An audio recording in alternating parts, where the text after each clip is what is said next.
Welcome back. We are live at the Missouri State Pen, the old prison, no longer in use, but with a rich history. And we're here with the director of the State Historical Society, Gary Kremer. Welcome. Hi, good to be here. We were talking off camera about the fact that before there were different prisons and different classifications of inmates, everybody showed up at the same place. You had all ages, you had all levels of risk.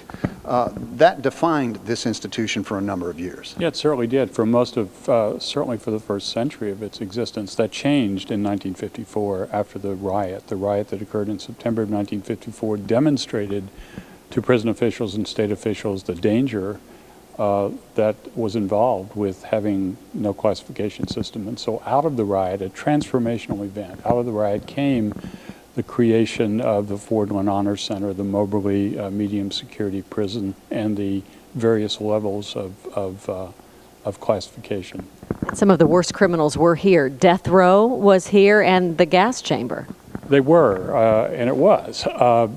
Prior to the mid-1930s, executions in Missouri were held in the counties in which the crime occurred by hanging.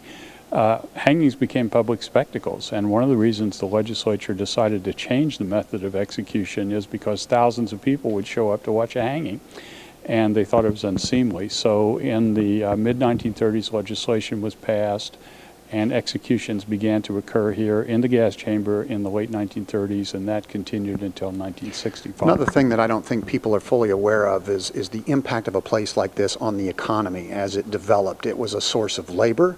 It had to pay for itself, so there was all kinds of industry that evolved here. Ultimately, there was farming that went on in some of the satellite prisons, but this was an economy unto itself. Yeah, I think the key to remember is that there was no taxing system like an income tax today, and so the system required inmates to finance their own incarceration. So in the beginning, the prison was leased out. Jefferson City businessmen paid for the right to run the penitentiary. They had to feed, clothe, house, guard the inmates, but in return, they could use the convict labor any way they wanted. That led to escapes. That led to competition with free labor. And so they tried another system after the Civil War, and that was bringing work in here and establishing factories. So by the 1890s, there are 9 factories making shoes and clothing and leather goods here in Jefferson City. Jefferson City was the capital of the Trans-Mississippi West shoe industry. Yeah. And there's so much history. You know, that's one good reason to take a tour of the pen. They can fill you in on the details and the stories. We I wish appreciate we it. had more time. Gary Kremer, thank you very much for joining us.